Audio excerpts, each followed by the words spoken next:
ప్రభునా స్తోత్రం. మీ అందరికీ వందనాలు. దేవుడు గడిచినటువంటి వారం నుంచి ఈ వారం వరకు ఆయన తన పరిశుద్ధ రెక్కల చాటున కాచి భద్రపరిచినందుకు ఆయన నామానికి వందనాలు చెల్లించుకుంటూ ఉన్నాము. మరి క్రైస్తవులమైన మనము పూర్తి సమర్పణ కలిగి జీవించాలని ప్రభు పేట నేను మనవి చేస్తూ ఉన్నాను. పూర్తి సమర్పణ అంటే ప్రభు కొరకు త్యాగం చేసే వారంలాగా జీవించాలి. ఆ త్యాగము ఎటువంటి జీవితాన్ని గురించి మనం ఆలోచించాలంటే, మారు మనసు పొందిన దగ్గర నుంచి మరి క్రీస్తు కొరకు కనిపెట్టే బిడ్డల్లాగా ఉండాలి. క్రీస్తు కొరకు త్యాగం చేసే పిల్లల్లాగా ఉండాలి.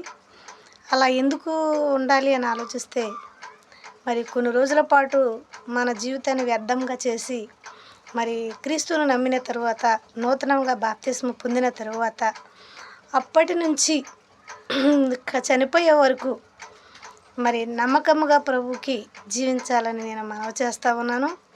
నమ్మకము అంటే ఆ యేసుని స్వీకరించిన సమయం నుండి చనిపోయే వరకు మరి పూర్తి సమర్పణ కలిగి జీవించాలి.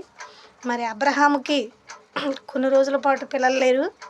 మరి వృద్ధాప్యం వచ్చే వరకు కూడా పిల్లలు లేకపోయారు. మరి అట్లాంటి సమయంలో మరి అబ్రహాము గారు, మరి శారాయి గారు మరి వాళ్ళు కనిపెట్టుకొని ప్రభు కొరకు బిడలిస్తాడు అనే నమ్మకం చేత బ్రతికారు వాళ్ళు. అలాగే దేవుడు వాళ్ళకి సంతానాన్ని ముదిమి వచ్చినప్పుడు ఇచ్చినట్లుగా మనం చూస్తూ ఉన్నాము.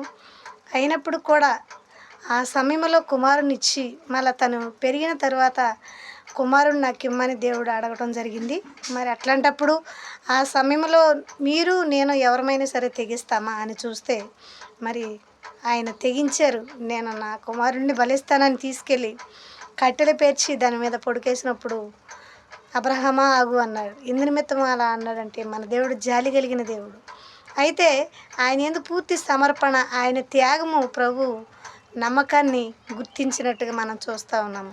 మరి తన కుమారునికి బలిగా, మళ్ళీ తన కుమారునికి బలిగా పొట్టేళ్ళనిచ్చి అక్కడ వధించినట్టుగా మనం చూస్తూ ఉన్నాము. పూర్తి సమర్పణ అలాంటి జీవితం కలిగి జీవించాలని ప్రభు పేట మనవి చేస్తున్నాను. ఇచ్చిన మాటలు దేవుడు దీవించును గాక.